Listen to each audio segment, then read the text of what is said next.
Hello,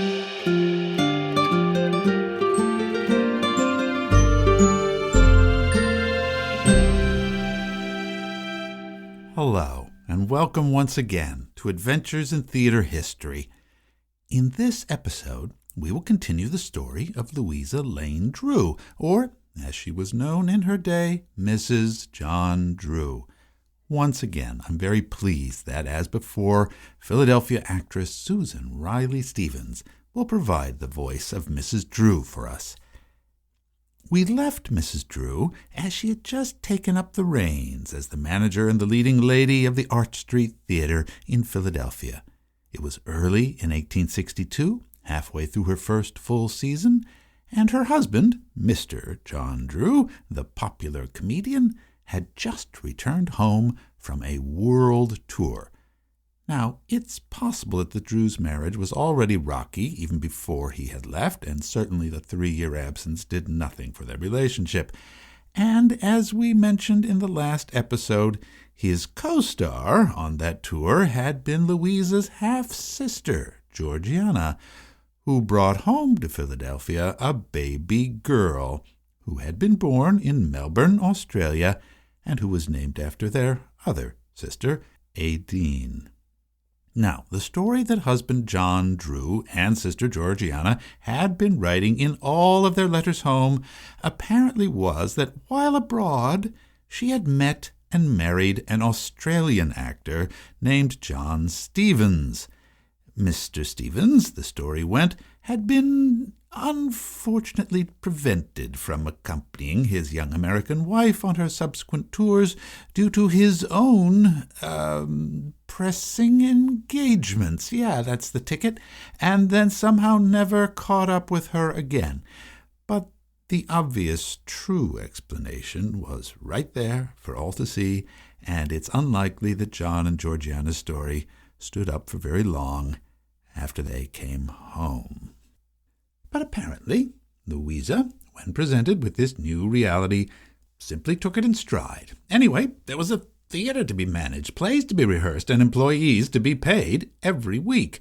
She herself was then appearing as Rosaline in Shakespeare's Love's Labour's Lost, along with the entire Arch Street stock company, including a new young actor named Mr. Craig, who was playing Lord Longaville. John's brother Frank was doing Custard, the clown, and as if that wasn't enough to manage, Love's Labour's Lost was followed on the bill by an elaborately produced Civil War melodrama called Scotto, or The Scout and the Spy, which featured scenes about the recent Battle of Bull Run and a grand tableau that showed the burning of Charleston.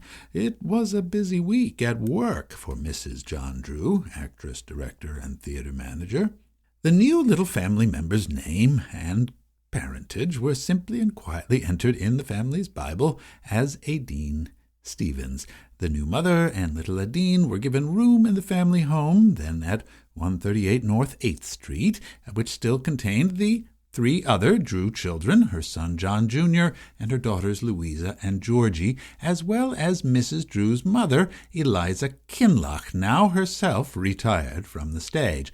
And by all accounts we can find, it seems that Mrs. Drew was honestly happy to make a home for all the children in the family, whatever their provenance, and she was as efficient and thorough at home as she was at the theater.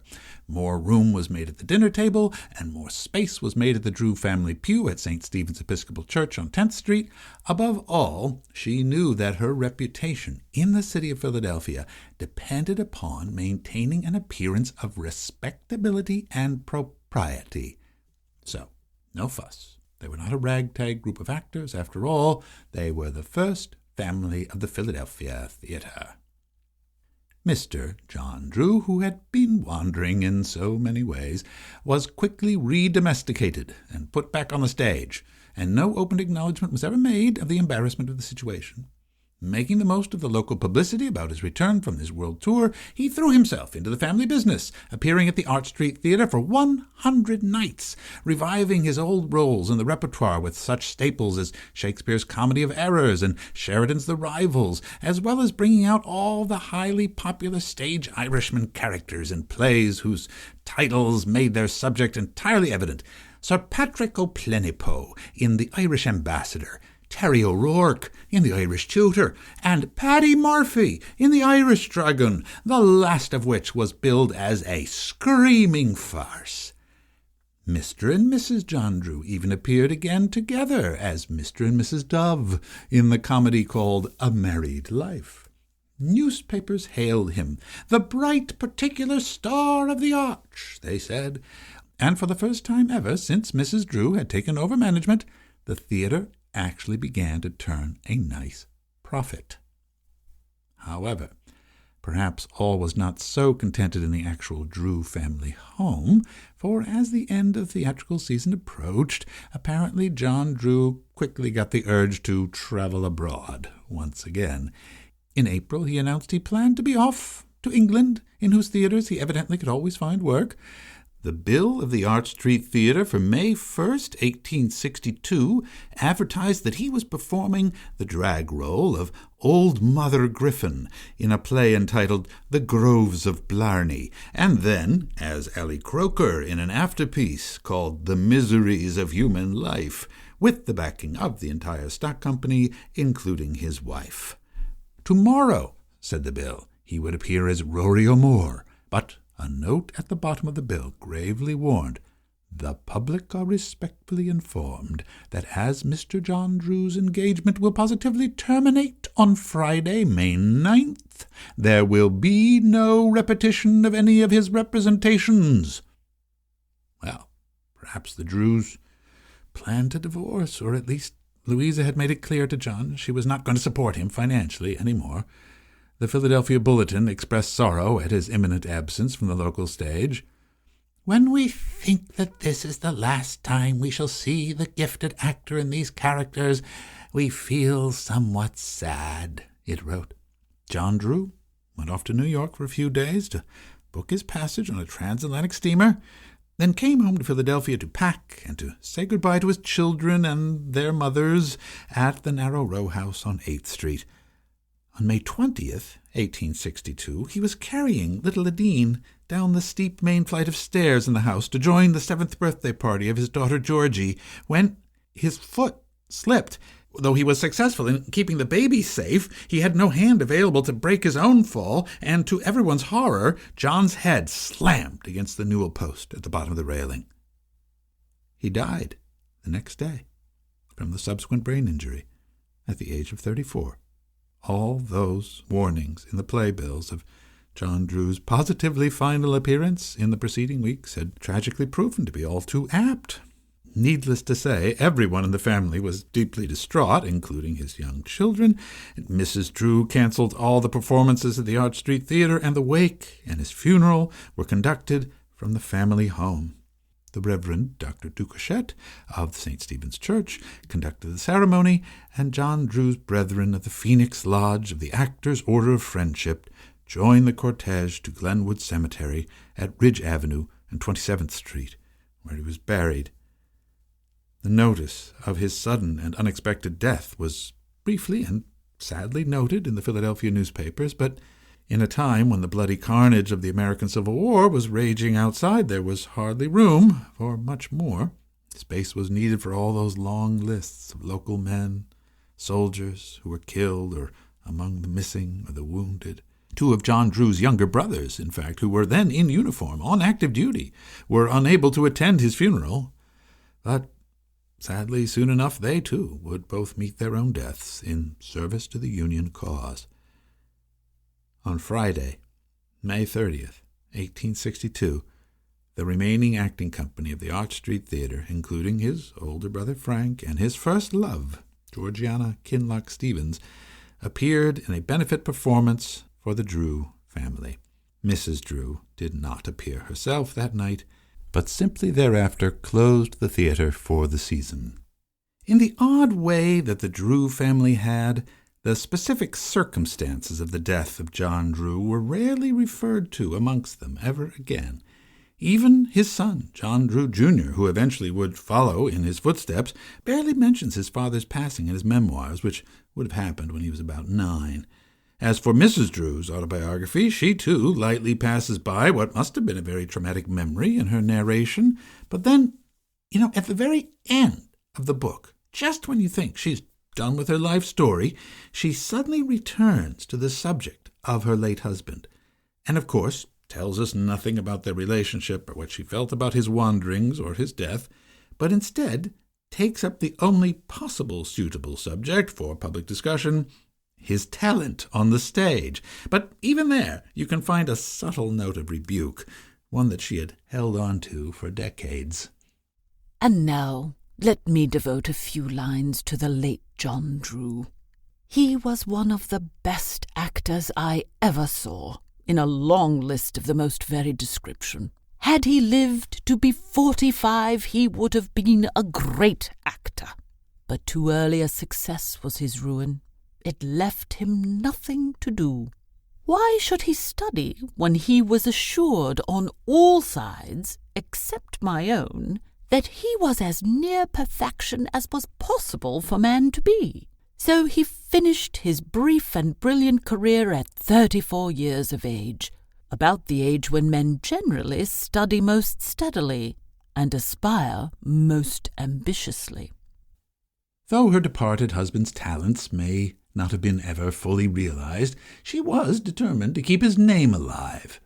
Like a proper Victorian-era widow, forever afterwards, she was known to all the world as Mrs. John Drew. In another sad note, her sister Georgiana, who might have earned that title back in the day had Louisa not intervened, passed away in 1864 from tuberculosis. Louisa took in her daughter, Aideen, and raised her, along with the rest of John Drew's children.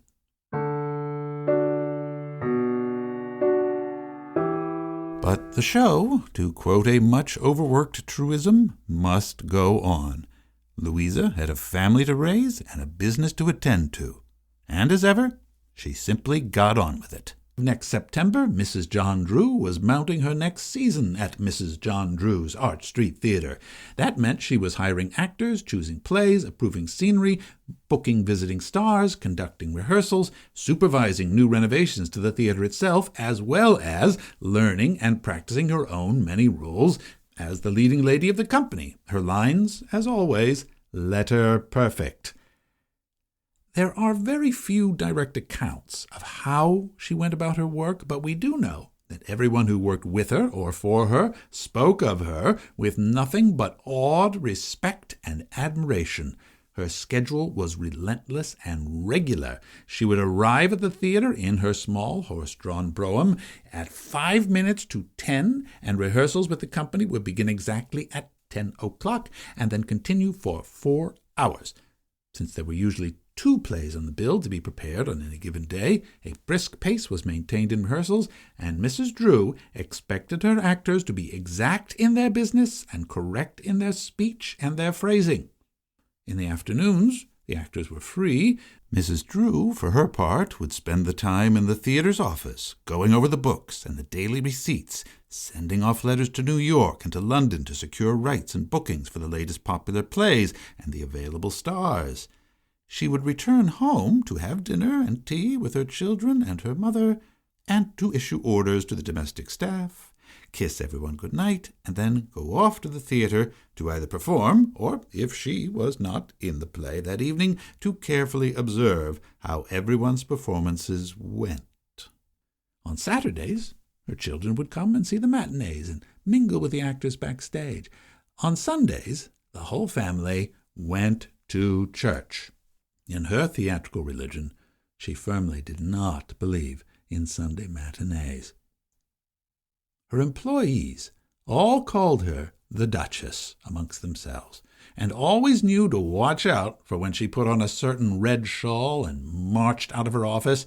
It meant she was very displeased about some particular matter. But on the whole, the company was devoted to her and valued her instructions as to how they should act their parts, which were always based on her own long stage experience. The stage carpenters even allowed that she frequently taught them a thing or two, too. She was very sparing in her praise. If anyone did things well, a slight nod or an approving smile in the passages backstage was regarded as the highest accolade you would ever get from the Duchess. They also appreciated how she was extremely regular and conscientious with paychecks, which she never missed, and they ranged from $12 to $50 a week. the Arch was known as a good place for young actors, a real school where one could learn one's craft from top to bottom and get a wide variety of roles under one's belt. By the end of the second year as manager, she was able to pay off the mortgage on the theater, and the building stockholders were pleased as they watched their share prices rise. Generally, they knew that if she spent a great deal of money on any production, it would always provide a solid return. She staged a magnificent Christmas show that year called The Naiad Queen, a sort of Wagnerian spectacle in which she played Lurline, the title character, the leader of a trained corps of Rhine River Amazon warriors. In the final scene, the Naiads all descended back into the river and swam away. The theater machinery required for this effect was billed as being made on an entirely new principle to which public attention is especially directed. And the mortals and the immortals mingled under the water, and the orchestra played away. Oh, there was even a special Christmas Day matinee intended for Philadelphia's younger theater-goers. Visiting star performers at the Arch usually received $500 a week in that era, which was a nice salary. Wallachs, Keens, Davenports, and Booths and other stars were taking advantage of the ease of railroad travel in that time to reach huge salaries as they went from town to town. The Booths, the offspring of Junius Brutus Booth, her former acting partner in the old days, were often resident in the city of Philadelphia. Edwin Booth had even bought the Walnut Street Theater, together with his brother-in-law, John Sleeper Clark, who lived in Philadelphia and was married to Booth's sister, Asia. Mrs. Drew knew them both well and performed with them in benefits in the city for the care of wounded soldiers from the front. In the spring of 1863, the youngest Booth brother, John Wilkes Booth, came to Philadelphia.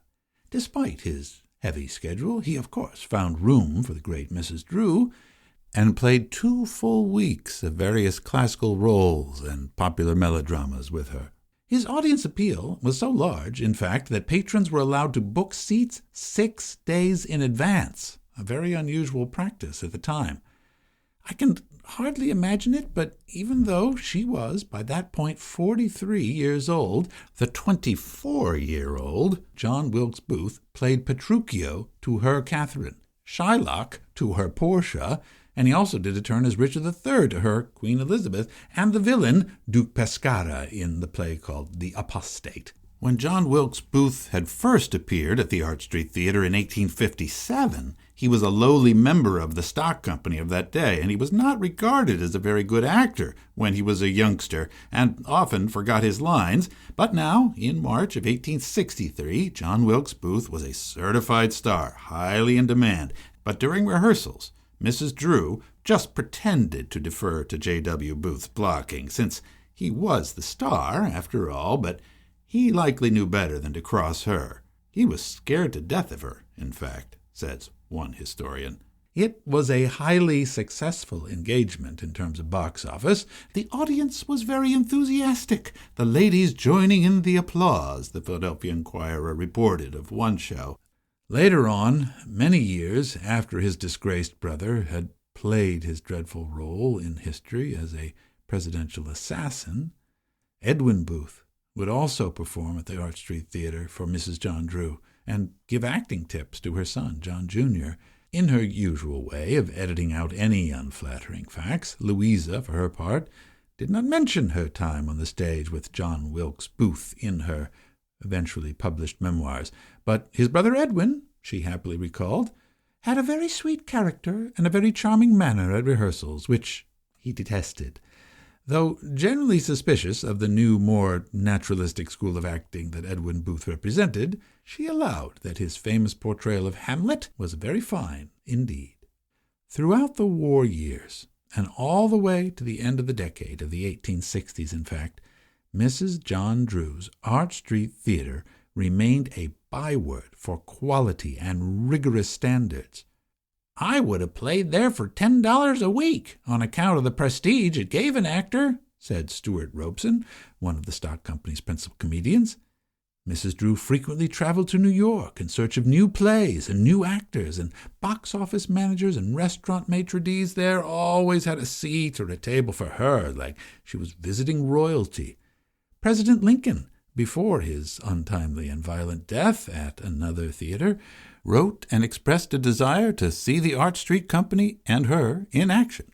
In 1868, the great novelist Charles Dickens came through town on a reading tour of America and was quietly ushered into a box at the Arch to see a performance of his friend Tom Robertson's play entitled Hours. All was going swimmingly well. For about 8 years, fortune favored me, Mrs. Drew recalled. Many of her acting company loyally stuck with her, but by the end of the decade, others eventually moved on. Quote, "During this time, many of my company went to New York," she wrote, "including Robert Craig, who was one of the most talented young men I ever met." Ah, yes, Mr. Craig, a handsome young comedian of the company, 20 years her junior, had in fact accompanied Mrs. Drew to the public reading given by Dickens in a very companionable way, and while he was there he studied that famous writer enough to do a burlesque imitation of him in the Arch Street Theater's comic afterpiece the next week. I should also mention at this point that there was yet another addition to the Drew family household right around this time. In her mother, Mrs. Kinloch's family Bible, its pages carefully annotated with all the births, marriages, and deaths preserved for posterity, now in the collection of the Free Library of Philadelphia, there is an entry under the page labeled Miscellaneous. It reads, "New York, August 28th, 1863. Sidney, only son of Sidney and Maria White, son by adoption of Louisa Drew." Now, why would she suddenly want to adopt a baby in the midst of all her other cares and duties? Well, not to put too fine a point on it, but numerous historians have concluded that her fourth son, Sidney, was not adopted at all, but was, in fact, the product of an affair Louisa had with Robert Craig, and that she had quietly slipped away to give birth to the baby boy in the summer of 1863. But is that correct? Confusingly, there are several different dates in various memoirs of when and how exactly Sidney joined the family. Before there were official birth certificates, you could get away with stories like that if you needed to. For his part, Robert Craig certainly left her theater and her life sometimes after 1870, but exactly why and under what circumstances is not clear. Indeed, their relationship may not have been an impetuous affair, as it has often been portrayed, but it might have just naturally ended after having lasted for as long as 7 years. It's hard to tell, because there's quite a lot of suspicious fudging of dates and stories in Drew family documents when you start to really examine them. Much, much later, 2 of her grandchildren, Lionel and Ethel Barrymore, were quite clear on one matter in their own memoirs. However, Sidney Drew, whom they had always known by the affectionate name of Uncle Guggen, was definitely Mrs. Drew's natural son. And as he grew older, he certainly looked a lot like her, sharing her strong nose and her prominent eyes. Now, whether he looked like Robert Craig at all, I can't say. I'm still searching around for a photograph of him. But I must stress that I am not judging Mrs. Drew for her affair with a much younger man, if that's what happened, so soon after becoming a widow. It's fine with me if she chose to be a bit coy about whether she had 3 or 4 natural children, just as she may have been a bit coy about whether she had 3 or 4 marriages, or any other unofficial romantic relationships over the course of her life. I mean, nowadays, the HR department might want to have a word with Louisa about having a romance with a younger subordinate, sure, but back then, the way she saw it, she had a position in society to keep up. Her business depended upon it, so therefore, Sidney was her adopted son. And that was it. All I'm saying is that Victorian lives were just as complicated as modern ones, if you look close enough. Don't let all those heavy leather-bound biographies in the library and those stern faces in all the old photos fool you. They had their fun and their personal messes, too.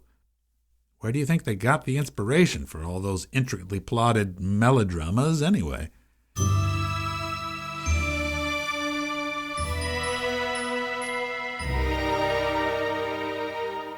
if she did have a late and middle-aged baby in the summer of 1863, Mrs. Drew deserves even more respect, I think, because that was the very time that the Arch Street Theatre was undergoing a major reconstruction. This alone would have taken up all the attention of a mere mortal, but Louisa was a person of very formidable abilities and could obviously multitask, as we've already noted. But if she was otherwise occupied that summer, perhaps the theatre's business agent and treasurer, Joseph D. Murphy, looked after the construction for her. Most of the renovations were to the front of the building. William Strickland's 1828 triangular pediment was removed, and a rectangular classical facade with 2 rows of windows looking out on Arch Street were added. The old statue of Apollo that had always graced the building was reinstalled on the upper level, and a bearded face of another theater god, perhaps Dionysus, was added to the cornice. New offices and workrooms with plenty of natural light were thus created, and more light was brought into the upstairs lobbies. Inside, the infamous third tier of balconies where once prostitutes had roamed on a regular basis was now totally eliminated. As we mentioned, this had been a long-standing goal of Mrs. Drew, who wanted to give the theatre a much more respectable reputation. The second balcony level was instead enlarged, with sloped amphitheater seating all the way to the back, although it's true that the narrow supporting iron pillars, typical of Victorian-era theaters, continued to impede some of the audience's views of the stage. The total number of seats was not really increased, but the prices that could be charged were increased. In September 1863, Joseph Murphy had business cards made up which boasted of the new box office potential of the theater's expansion. "Capacity of the house, $1,000, they read. The increased commercial capacity of the house really paid off, and the next 5 years were the high point of Mrs. Drew's management, both artistically and financially, with a repertory consisting of a few classics sprinkled into a season mostly of popular comedies and fantastic melodramas. In November of 1867, for instance, the Arch Street Theatre presented a comedy by Olive Logan entitled Surf, with an exclamation point. Surf! This was a production, a play with spectacular scenic elements, ones that were much more elaborate than the usual standard flats. The entire stock company of the theatre was utilized, including Louisa Lane Drew herself, who played the grande dame role called Mrs. Madison Noble. The company's leading lady, Lizzie Price, played Mrs. Alice Warren, a soldier's widow, and Mrs. Drew's close personal friend, Robert Craig, played Mr. Simon Schweinfleisch, a rich German pork-packer of St. Louis. Even General Ulysses S. Grant was put as a character into the play, and was portrayed by the company's leading man, William Osborne.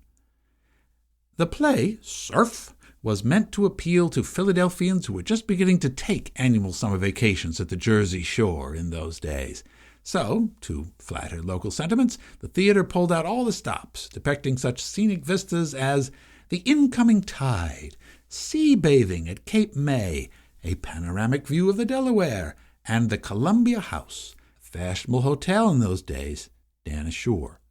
Surf evidently made an impression on Louisa Lane Drew's son John Drew, a youth at the time it was staged, and he later could recall the production vividly.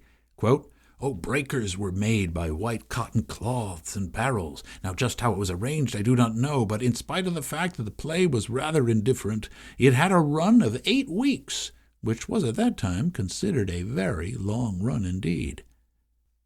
Augustine Daly, the well-known New York director and producer, frequently came down to see Mrs. Drew's shows, since he regarded her taste for material and actors as impeccable.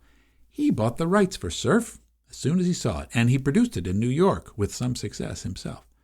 In fact, on his visits, Daly also took note of 2 intriguing new members of the Arch Street's company, Mrs. Drew's youngest children, Georgiana and John Drew, Jr., then just entering their late teens.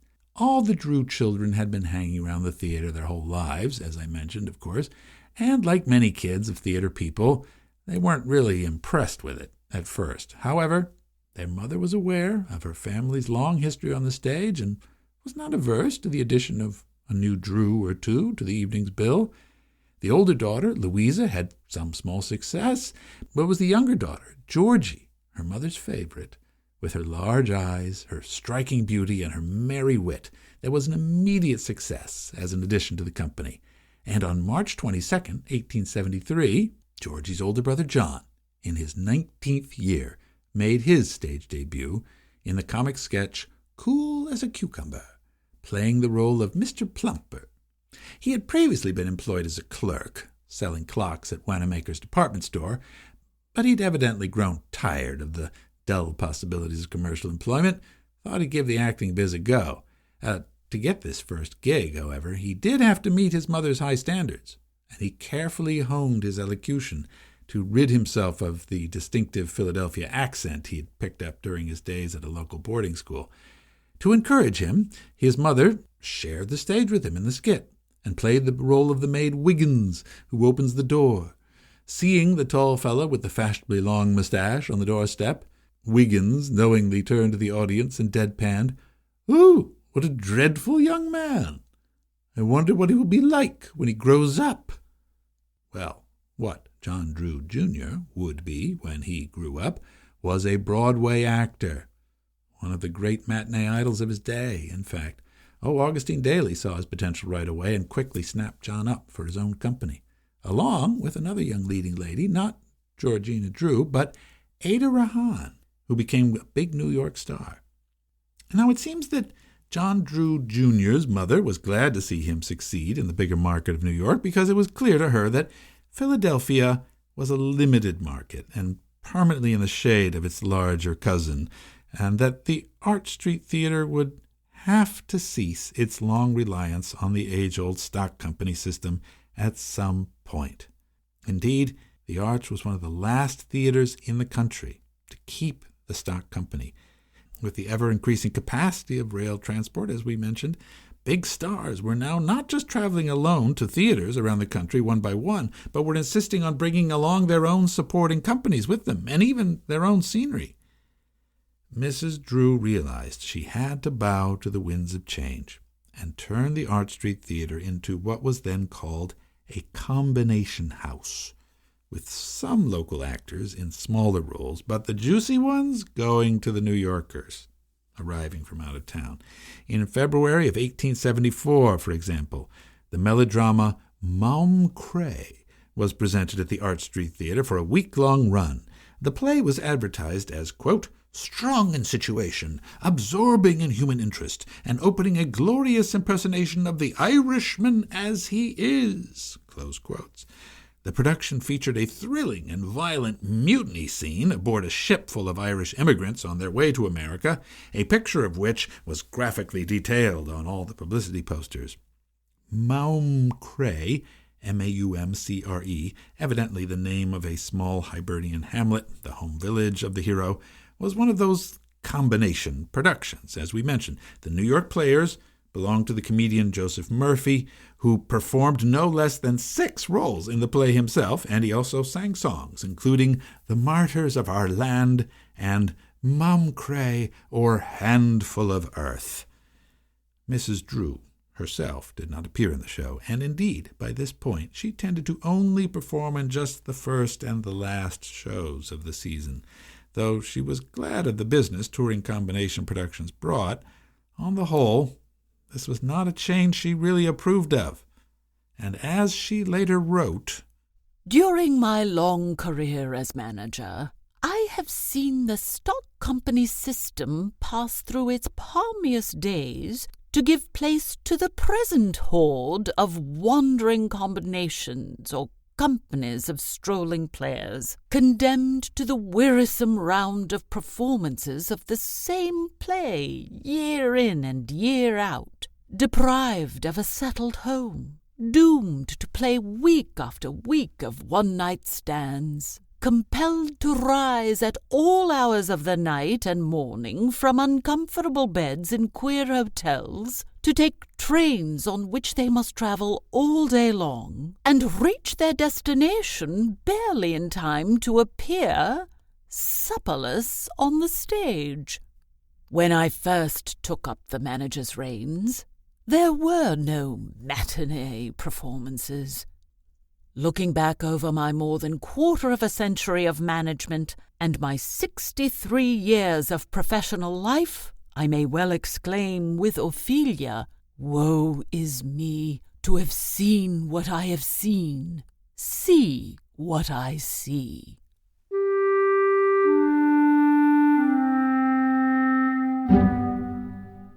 But Louisa Lane Drew's career was hardly over. Indeed, at this point, she had 2 more decades to go on the stage. At last, we've reached the portion of her life that she became mostly remembered for in the wider culture. And although she was past the glory years of her management of Mrs. John Drew's Art Street Theatre, at last we've reached the portion of her life that she became mostly remembered for in the wider culture, because to most people, even more memorable than her long stewardship of the Art Street Theatre was the fact that in her busy household in the 1880s, she was also the grandmother and the chief caregiver of those 3 famous siblings, Lionel, Ethel, and John Barrymore. Their father, the English actor Maurice Barrymore, had first made his appearance in Philadelphia in 1875, brought home for the weekend by young John Drew, who wanted to introduce him to his peach of a sister, Georgie. Though Maurice Barrymore's real name, he freely allowed, was Herbert Blythe, he had only taken the name of Barrymore professionally when he went on the stage, at the insistence of his well-connected family, who didn't want the disgrace of being connected to the theatre. Maurice was athletic, educated, physically graceful, astoundingly witty, utterly charming, and devastatingly handsome. Oh, the female servants kept peering up the back stairs just to get a peek at him. The shy Adine Stevens nearly fainted when he walked by her in the hallway, and even old Mrs. Kinloch threw him a kittenish wink from time to time. Georgie, for her part, liked him just fine, as it turned out, and with her own quick wit, beauty, and fiery temperament, proved more than a match for him. Within a few months, they were engaged. Although the skeptical Mrs. Drew was unsuccessful in damping the fires of romantic attraction between them, she was at least able to insist that the couple be married at the family church of St. Stephen's in Philadelphia, which they were on December 31st, 1876. The happy couple immediately launched into an active performing and touring career, and their stormy marriage sometimes took them far apart from each other, though they were together enough to produce Lionel in 1878, Ethel in 1879, and John finally in 1882. All of the Barrymore children were born in Philadelphia, each time on the insistence of Mrs. Drew. Georgie always returned home when the day of delivery drew near. But despite their growing family, Georgie and Maurice Barrymore were soon traveling around the country again, both often in the company of the charismatic Polish actress Helena Modjeska, who seems to have accomplished the amazing trick of both seducing Maurice while at the same time convincing Georgie to join her faith and convert to the Catholic Church.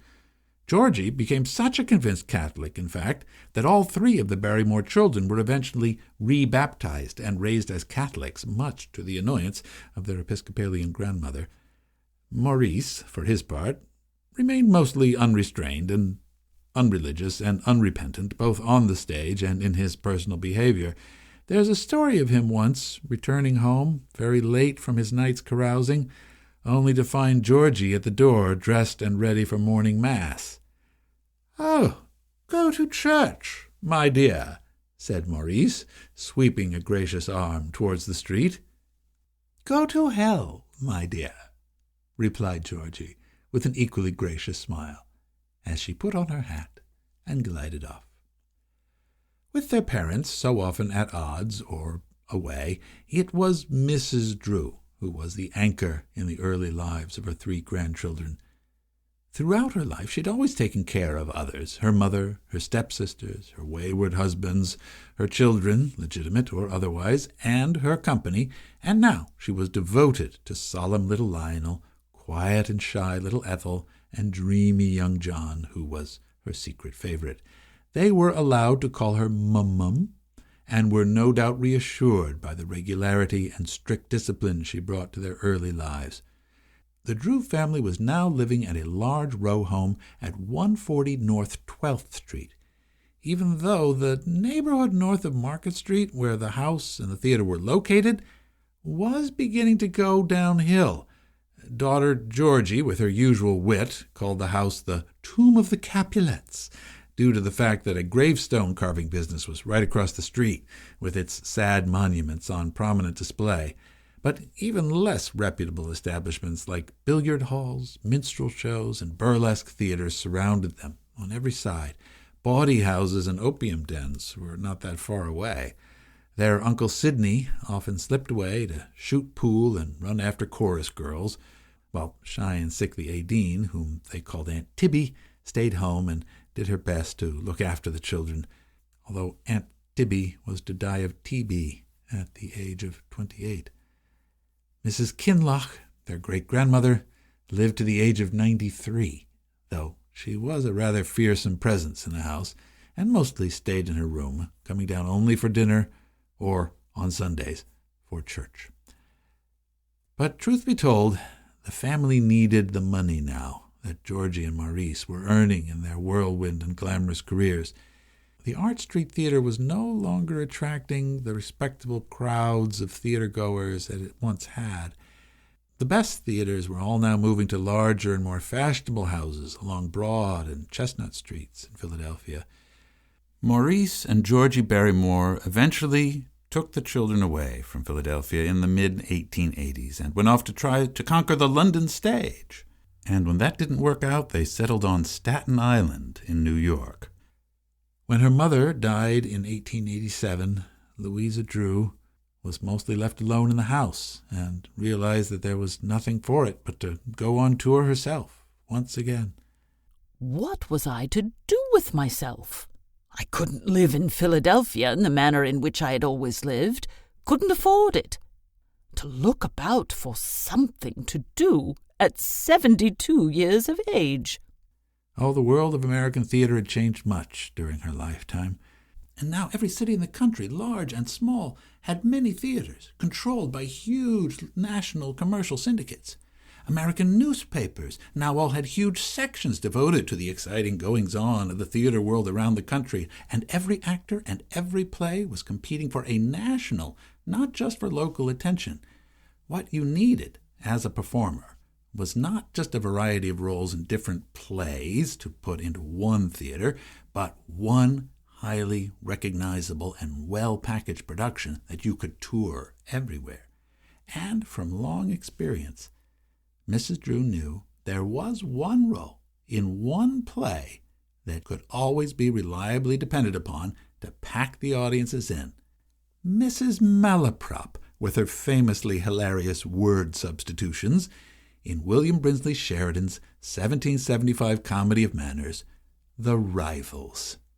"Oh, Sir Anthony, you overwhelm me with profusion. However, as Shakespeare says, all's well that ends well. As for these young people who are about to enter into the maze of matrimonial duplicity, I freely give them my malediction.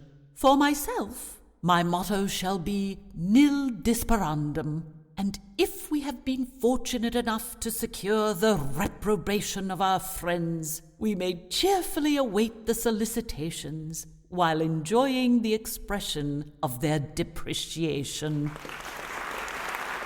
Louisa Drew had actually done the leading lady role of that play, that of Mrs. Teasle, many times during her careers. She only started performing the character role of Mrs. Malaprop starting at the age of 59. She had done it a number of times at the Art Street Theater, but only on special occasions. But now she teamed up with her old comrade in arms, Joseph Jefferson, from another long-time Philadelphia theater family, who played the part of Bob Acres, and he had edited the play down from 5 acts to 3. This was a production made to tour and designed to please the largest crowd possible wherever it went. She even begrudgingly brought along her son-in-law Maurice Barrymore as Captain Jack Absolute, whom Mrs. Malaprop described as the very pineapple of perfection. although Maurice was notorious for forgetting his lines. One night, in fact, he appalled her by wittily improvising everything he said in a key scene between them, leaving her with only her carefully rehearsed lines in reply. Oh, he knew that the version of the play they were doing was heavily cut and rewritten in order to highlight the parts for Mrs. Drew and Mr. Jefferson. In fact, he once quipped to a newspaper reporter, the whole production reminded him of a dispatch from the front during the Civil War. And Sheridan, 20 miles away. If you Google Mrs. John Drew nowadays and look for pictures of her, the first dozen or so images that pop up will all be of her as Mrs. Malaprop. Now, we all know by now that she did hundreds of other roles in her long career, but that's not the way the internet works. And if you're not careful, the easily obtainable images that you see are the ones that you let shape your mental image of her entire life story. Because this late career role, Mrs. Malaprop, was such a big hit for her, there are plenty of great photos from the 1880s and the 1890s of Mrs. Drew wearing an elaborate 18th century dress with a ridiculous hat, an enormous white wig, her prominent eyes popping out of her head. I've actually used one as the cover photo for this episode. Oh, she filled the part of Mrs. Malaprop with such a presence that it became the most delightful feature of the play, one that everybody went to see, a sort of Dogberry in petticoats. A bit of original stage business she herself came up with is now recreated in almost every subsequent production of the play. Joseph Jefferson, her co-star, never stopped being impressed by it and said it was one of the finest things he'd ever seen on the stage. Described it in details in his memoirs. Quote, "When Mrs. Malaprop handed the letter to the captain to read, by accident she gave him her own love letter lately received by her from Sir Lucius O'Trigger. As the captain reads the first line, which betrays the secret, Mrs. Drew starts, blushes, and simperingly explains that there is a slight mistake. Her manner during this situation was the perfection of comedy. During the first rehearsal in Philadelphia, she asked me if I thought the introduction was admissible. I replied that I not only thought it was admissible, but believed that Sheridan himself would have introduced it if the idea had happened to occur to him." After many miles on the road with the rivals, traveling all over America, in 1891, Mrs. Drew finally resigned from the management of the Arch Street Theater. Indeed, by that time, she derived very little income from it. Unlike her contemporary Edwin Forrest, she had never, in fact, made a great deal of money from the theater.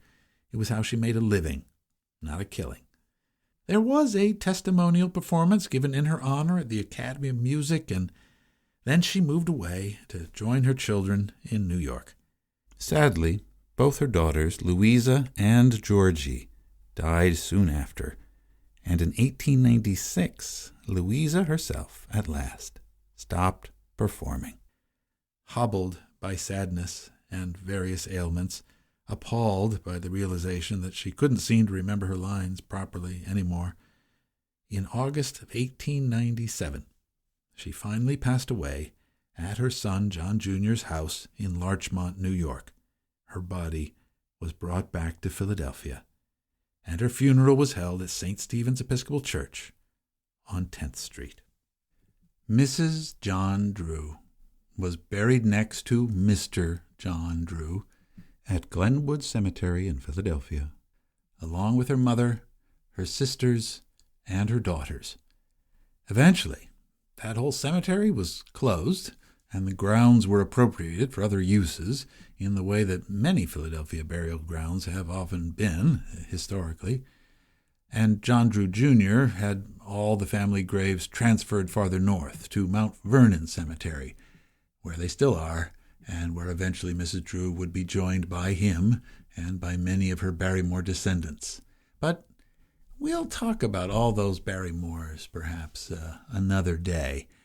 Really, to my mind, it's rather unfair that there's now a blue metal historical marker standing on the corner of Arch and 6th Streets, which is all that remains of the long-ago presence of the Arch Street Theater that once stood there. On the sign, it mostly natters on about the Barrymores and not her.